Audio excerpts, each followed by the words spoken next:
하나님의 말씀이 임한지라 라고 분명히 말씀하고 있습니다. 말라기 1장 1절 말씀, 하나님께서는 말라기 선지자를 통하여 말씀을 하셨습니다. 그런데 이 말라기 선지자를 통하여 말씀하신 하나님께서 그 이후에는 말씀이 들리지 않는 시기를 살도록 하였습니다. 이렇게 하나님의 말씀이 들리지 않는 시대를 성경의 역사적으로 보면은 어떠한 시기라고 말씀하냐 그러면은 암흑기다라고 말한다는 것입니다. 암흑기. 하나님의 말씀이 들리지 않는 그 시대를 암흑기라 이렇게 말씀하고 있지요. 정말입니까? 우리들은 이 말씀을 잘 묵상해요. 어떤 것이 암흑기냐 그러면은 어떤 것이 암흑기라고요? 하나님의 말씀이 들리지 않는 것. 하나님의 말씀이 들리지 않는 그 시대를 성경에서는 암흑기다라고 말씀을 하고 있죠. 그 암흑기가 시작되어지고 이제 여호와의 말씀이 바로 요한에게 임하였다는 것입니다. 긴 말씀이 들리지 않는 그 암흑기의 긴 침묵을 깨시는 하나님의 말씀의 임재를 말씀하고 있는 것이죠. 우리들이 읽었던 이 누가복음 3장 2절 말씀에 보면 그 하나님의 말씀이 누구에게 임하였냐 그러면은 요한에게 임하였다 이렇게 분명히 말씀하고 있습니다. 3장 1절에 보면은 수많은 이름들이 나옵니다. 그 이름 중에는요 한 명의 황제의 이름도 나옵니다. 그리고 3명의 분봉왕도 나옵니다. 그리고 2명의 대제사장의 이름들도 나옵니다.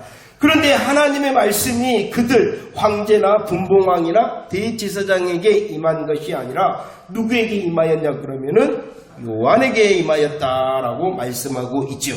그 말씀의 임함의 모습을 오늘 3장 2절에서는 하나님의 말씀이 요한에게 임하였다라고 말씀하시는데 이 하나님의 말씀의 임재의 모습을 이렇게 말씀하고 있는 것은 이 세례 요한도 구약적인 선지자의 계보를 잇고 있기 때문이라는 것입니다. 에레미야 1장 1절과 2절 말씀도 마찬가지입니다. 하나님께서 에레미야를 선지자로 부를 때에 그 말씀의 임함의 모습을 어떻게 말씀하고 있냐 그러면은 여호와의 말씀이 에레미야에게 임하였다. 하나님께서 선지자로 부르는 그 에레미야의 모습이었고 이 말씀과 같이 지금 이 요한에게도 하나님의 말씀이 임함의 모습을 하나님의 말씀이 요한에게 임하였다 이렇게 말씀하고 있는 것은 구약적인 선지자의 일을 감당하도록 하나님께서 그 요한을 불렀다는 것입니다. 이미 누가복음에서는 이 일에 대하여 말씀을 하셨죠. 누가복음 1장 76절 말씀을 한번 읽어볼까요? 하나님께서 이 요한에 대하여 말씀을 하셨는데 뭐라고 말씀해 주셨냐 그러면은 그는 지극히 높으신 이의 선지자가 될 것이다. 지극히 높으신 이가 누구냐 그러면은 그리스도의 선지자가 되어질 것이다 라고 말씀하셨으니 바로 이렇게 3장 2절에서 말씀하심을 그대로 성취하셨다라고 우리에게 말씀하고 있죠. 자, 하나님의 말씀이 누구에게 임하였다고요? 요한에게 임했다. 그런데 그 요한이 어디에 있을 때에 하나님의 말씀이 임하였냐 그러면은요 왕궁에 있을 때라든지 성전에 있을 때에 임한 것이 아니라 그 요한이 빈들에 있을 때에 하나님의 말씀이 임하였다. 빈들이라는 것은 광야를 말하는 것입니다. 광야. 누가복음 1장 80절 말씀에 보면은 세례 요한이 하나님의 말씀을 받고 이스라엘에게 나타나서 선지자의 사명을 감당하기까지 그가 어디에 있었다라고 말씀하냐 그러면은 빈들에 있었죠. 빈들이 어디라고요? 광야에 있었다는 것입니다. 그 빈들에 있는 이 세례 요한의 모습을 마태복음 3장 4절에서는 이렇게 말하고 있습니다. 옷을 입었네요. 무슨 옷을요? 낙타옷. 띠를 띠었습니다. 가죽띠를 띠고 그의 음식은 메뚜기와 석청이었다라고 말씀하고 있습니다. 이 모습은요 세례 요한이 빈들에 있을 때 하나님의 말씀이 임하였다라는 것은 개인적으로 보면은 바로 이 광야라는 곳을 통하여 세례 요한이 연단을 받고 있었고 훈련을 받고 있을 때에 하나님의 말씀이 임하였다라고 말씀하고 있는 것입니다. 요한에게 하나님의 말씀이 임하였다. 약속된 사람이었죠. 그 약속된 사람 요한이 빈들 광야에서 연단받고 훈련받을 때에 하나님의 말씀이 그에게 임하였다. 사명의 말씀이 임한 것이죠. 이것은 요한의 개인적인 빈들의 장소를 말하고 있는 것입니다. 또 하나님의 말씀이 이렇게 빈들 광야에 임하였다라는 영적인 의미가 있는데요. 이사야 35장 1절과 2절 말씀을 한번 보세요. 땅이 나옵니다. 광야가 나옵니다. 메마른 땅이 나옵니다. 그리고 사막이 나옵니다.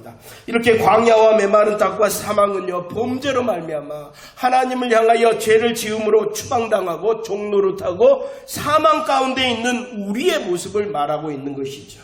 바로 죄로 인하여 추방당했습니다. 종노릇하고 있습니다. 사망 가운데 있는 우리의 모습이 바로 광야와 메마른 땅과 사막인데, 그 광야와 메마른 땅과 사막 가운데 무엇이 임하였다고요? 그 메마른 땅, 광야, 사막 가운데 무엇이 임하였다고요? 하나님의 말씀이 임하였다. 하나님의 말씀이 임하니까 그 하나님의 말씀으로 어떻게 되어집니까? 영광과 아름다움으로, 하나님의 영광과 하나님의 아름다움의 장소가 되어진다는 것입니다. 역정과 변화를 향한 하나님의 준비하심과 말씀의 역사를 보여주기 위하여 하나님의 말씀이 빈들 광야에 임하였다라고 말씀하고 있는 것이죠. 자, 보세요. 하나님의 말씀이 들리지 않을 때를 어느 때라고 말한다고요? 암흑기. 그 암흑기가 지나자 하나님의 말씀이 역사하시는데, 주방과 종노릇과 사망 가운데 있는 광야, 빈들, 메마른 땅과 사막 같을지라도 무엇이 임하면은, 하나님의 말씀이 임하면 역정과 변화가 되어진다는 것입니다. 정말로 우리들도 소망하기를 원합니다.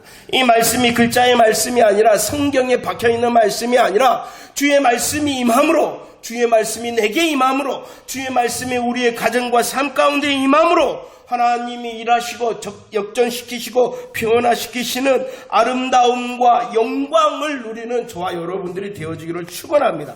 그러기 위해서는 더 사모해야 되겠죠. 들리지 않는 것은 무엇을 향하여 나가는 거예요? 암흑을 향하여 나가는 거예요. 여러분들, 그래서 우리들이 함께함의 말씀 시간을 중요시 여기는 거예요. 이 함께함의 모임을 통하여 하나님의 말씀이 선포되잖아요. 그 하나님의 말씀이 들려야지 우리의 어두움이 물러간다니까요. 그 하나님의 말씀이 우리들로 들리게 하고 우리들이 자세히 듣고 아멘할 때에 우리의 삶 가운데 있는 광야와 메마름과 사막 같음이 역전되어지고 변화되어진다라고 누가 약속하셨어요? 하나님의 말씀이 약속하셨어요. 하나님께서 약속하셨으니 더 하나님의 말씀, 우리들은 함께함의 모임 가운데서도 말씀을 사모해야 되고, 우리의 삶 가운데 주신 그 시간 가운데서도 하나님의 말씀 앞에서 말씀이 임하시기를, 말씀이 역사하셔서 변화시키고 또 역전시키시기를 기대하는 저와 여러분들이 되어지기를 원합니다.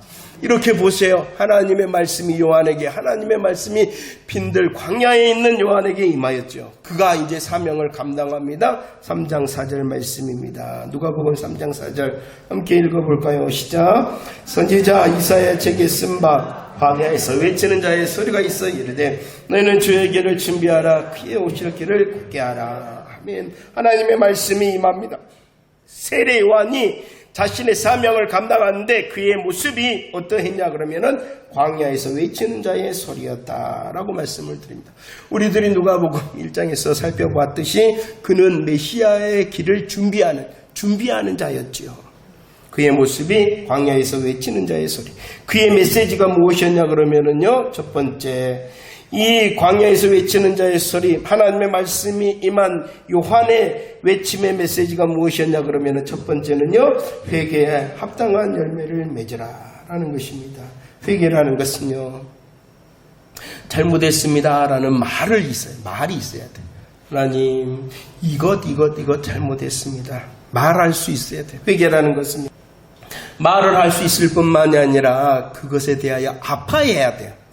내가 이것을 잘못했구나 라는 감정도 있어야 됩니다. 하지만 이 말과 감정에서 머물러서는 안 되고요. 세례 요한은 더 나가서 어떻게 하라 라고 말하고 있냐 그러면은 열매로 나타나야 된다.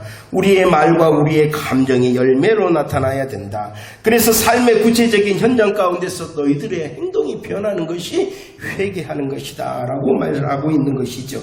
그래서 누가복음 3장 10절에서는 우리들에게도 말합니다. 12절에서는 세례들에게도 말합니다. 14절에서는 군인들에게도 말합니다. 무리들에게, 세리들에게, 군인들에게 이렇게 말하는 건 각각 삶의 자리가 있잖아요. 각각 삶의 자리가 있는데 그 자기의 삶의 자리에서 구체적으로 이제 열매를 맺는 것이 회개하는 것이다 라고 이렇게 세례 요한이 지금 메시지로 외치고 있는 것입니다. 야, 너희들 회개에 합당한 열매를 맺어야 된다라고 말하고 있는 것이죠. 세례 요한은 이렇게 회개에 합당한 열매를 맺으라라고 말한 이유는 그 회개를 통하여 내가 잘못했구나, 내게 문제가 있구나 라는 것을 알고 정답 대신 그리스도를 기다리도록 하기 위하여 회개에 합당한 열매를 맺으라, 이렇게 메시지를 전한 거예요. 회개에 합당한 열매 그 자체가 목적이 아니라 그 열매를 통하여 누구를 기다리게 하는 거예요? 그리스도를 기다리게 하기 위하여 지금 외치고 있는 것입니다. 그래서 이렇게 빈들에서 말씀이 임한 세례 요한이 회개에 합당한 열매를 맺으라 라고 외쳤을 뿐만 아니라 두 번째, 그는 뭐라고 외쳤습니까? 나는 그리스도가 아니다, 이렇게 말합니다. 누가복음 3장 15절 말씀을 보세요. 백성들이 어떻게 했다라고 말합니까? 백성들이 바라고 기다렸다. 백성들이 바라고 기다려. 누구를 바라고 기다렸냐 그러면은 그리스도, 메시아, 구원자를 바라고 기다렸다는 것입니다. 그런데 우리들이 아는 것처럼 정작 그리스도가 오셨잖아요. 메시아, 구원자가 오셨잖아요. 그런데 그 그리스도를 향하여 그들은 무엇이라 외쳤냐 그러면은 십자가에 못 박으소서, 십자가에 못 박으소서라고 외쳤다는 것입니다. 왜 그랬을까요? 분명히 그들은 그리스도를 바라고 기다렸는데, 정작 그리스도가 오셨는데 그들은 그 그리스도를 십자가에 못 박으소서, 십자가에 못 박으소서라고 외쳤다는 것입니다. 왜 그리스도를 향하여 십자가에 못 박으라 했는가? 세상 기준과 자기 중심으로 그 그리스도를 기다렸기 때문이라는 것입니다. 우리의 신앙을 항상 점검합시다. 내가 가진 것이 아니라, 내가 원하는 것이 아니라, 내가 계획한 것이 아니라 이것을 내려놓을 때 진짜를 얻고 누릴 수 있다는 사실을요. 율법교사라는 것은 종교 지도자를 말하는 거예요. 하나님께서 그들에게 은혜를 주셔서 특권을 주셨어요. 그 율법교사에게 무엇을 주셨냐 그러면은요, 지식의 열쇠, 열쇠를 주셨다. 지식의 열쇠를 주셨다. 이 지식의 열쇠라는 것은 바로 하나님의 말씀을 그들에게 주셨다는 거예요. 하나님의 말씀을 그들에게 주었는데 그 지식의 열쇠를 가지고 그들은 어떻게 했다? 자기도 안 들어가고 다른 사람도 못 들어가게 했다는 거예요. 이 말이 뭐예요? 잘못 가르쳤다는 거예요. 분별된 복음의 말씀, 하나님의 말씀과 뜻을 가르치고 하나님의 말씀과 뜻을 전해 주어야 되는데, 그들은 분별된 말씀이 아니라 그 지식의 열쇠만을 가지고 있음을 자랑했기 때문에 그리스도가 빠져버렸거든요. 그래서 결국은 그들이 하나님의 말씀을 분별된 복음의 말씀으로 백성들에게 전하지 못하였기 때문에 백성들도 그리스도를 그리스도로 볼 수 있는 눈이 열리지 않았고, 눈이 열리지 않았을 뿐만이 아니라 오히려 세상 기준과 자기 중심의 그리스도를 기다리도록 하였던 근본적인 원인이 무엇이냐 그러면은 지식의 열쇠를 가진 그 율법 교사, 말씀을 말씀으로 풀어내지 못한 그들의 잘못 때문이었다는 것입니다. 여러분들, 다시 한번 우리 세상 기준과 자기 중심 내려놓기 위하여 하나님의 말씀을 듣는 것입니다. 더욱더 하나님의 마음과 뜻을 내 마음과 내 삶에 정말로 가득 채우기 위하여 말씀을 듣는 것입니다. 그럴 때에 하나님의 말씀이 우리의 삶 가운데에 암흑을, 그리고 메마름과 사막과 광야를 역전시키고 변화시킨다는 것 잊지 마시기를 바랍니다. 자, 보세요. 백성들이 세례 요한을 향하여 저 사람이 그리스도가 아니냐, 그의 정말로 능력 있는 말씀의 사역과 거침이 없는 복음의 말씀을 들은 그 많은 사람들이 우리가 바라고 기다리던 그리스도가 저 사람이 아니냐 이렇게 말할 때에 요한복음 20장 그가 밝히 말했습니다. 뭐라고 말했습니까? 나는 그리스도가 아니다 라고 말합니다. 자기가 그리스도가 아님을 말할 수 있는 기회를 얻었어요. 다른 사람들이 착각을 하니까, 다른 사람들이 잘못 알고 있으니까 오히려 그것을 가지고 내가 그리스도가 아니다라고 바로 말했을 뿐만이 아니라 누가복음 3장 16절 그리스도가 어떠한 일을 하실 것인가도 증거해 주었습니다. 나는 그리스도가 아니다 라고 세례 요한이 말했을 뿐만 아니라 나는 그의 신발끈을 풀기도 감당하지 못한다 라고 그는 겸손의 고백을 할 뿐만이 아니라 그리스도의 사역을 증거하고 있습니다.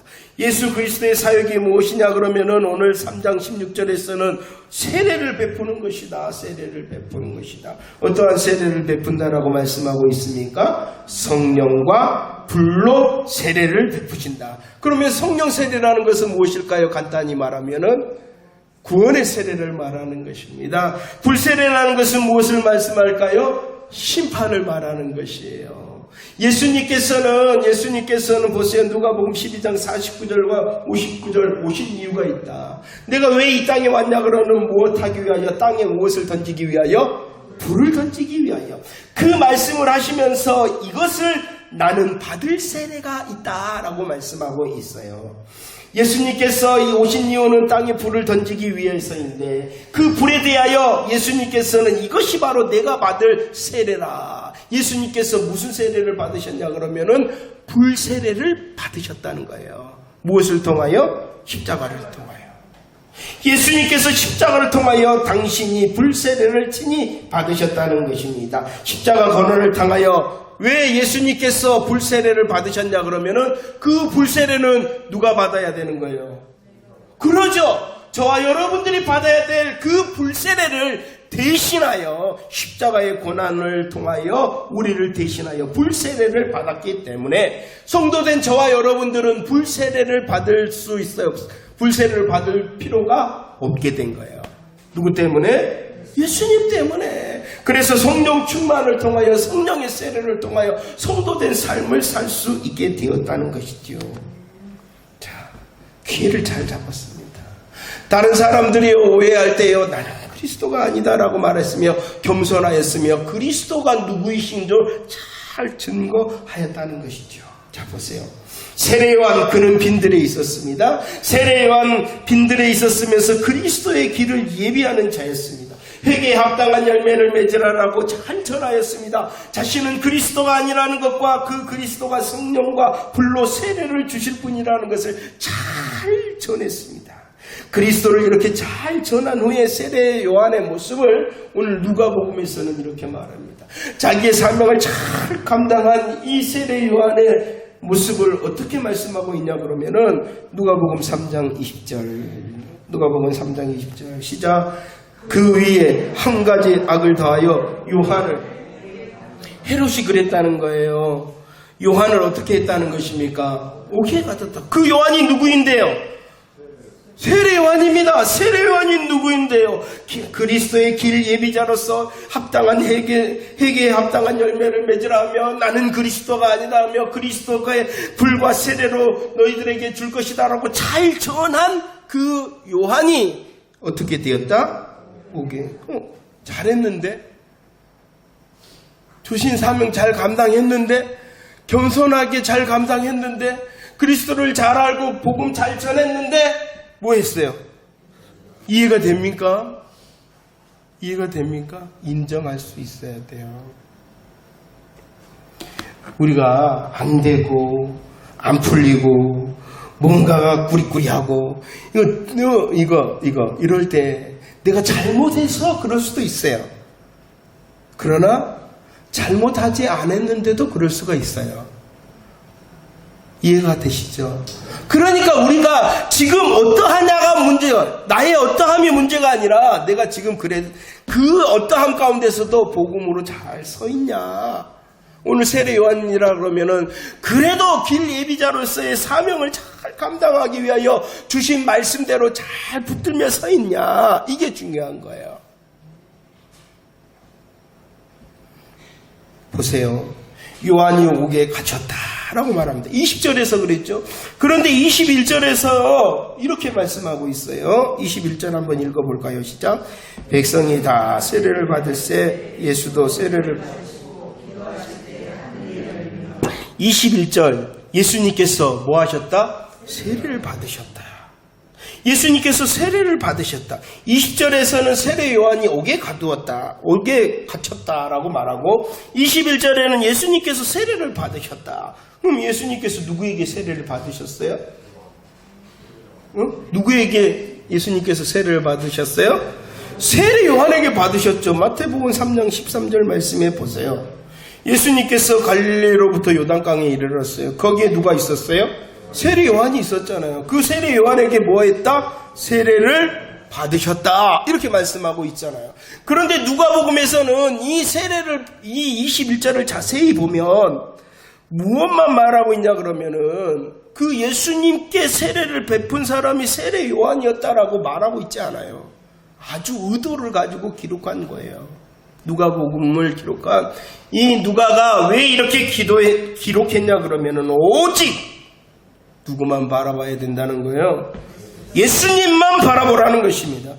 예수님의 세례를 받는 이 모습을 말할 때 누가는요, 누구에게 세례를 받았는가에 대하여 설명하고 있지를 않습니다. 오직 예수님의 세례 받으심과 그 세례 후의 사건만을 기록하고 있는 거예요. 누가 빠진 거예요? 세례 요한은 빠져버렸어요. 오히려 빠졌을 뿐만 아니라 20절 어디에다가 던져놔 버렸어요? 옥에 있었다라고 말하고 있는 거예요. 왜냐 그러면 이 세례 요한의 역할이 무엇이냐 그러면은 예수님께서 그리스도께서 등장하실 때, 이제 주 무대에 등장하실 때까지 그 순서를 맡은 자예요. 예수님이 등장하실 때까지 준비하는 순서를 맡은 자예요. 그 순서 맡음도 어떤 것이었냐 그러면은 일시적인 것이었다는 거예요. 누가 딱 나타나면은 이제 끝나는 거예요. 예수님께서 그리스도께서 나타나면은 자기의 사명이 끝나잖아요. 그러니까 이 누가복음에서는 이 세례 요한을 강력하게 강조하고 있지 않고 그를 딱 감옥에다가 가뒀다 해놓고 21절에서는 예수님께서 세례를 받으셨고 그 세례를 받으실 때 이런 일이 있었다라고만 기록하고 있는 거예요. 우리의 마음과 우리의 시선이 오직 누구에게로? 그리스도에게로.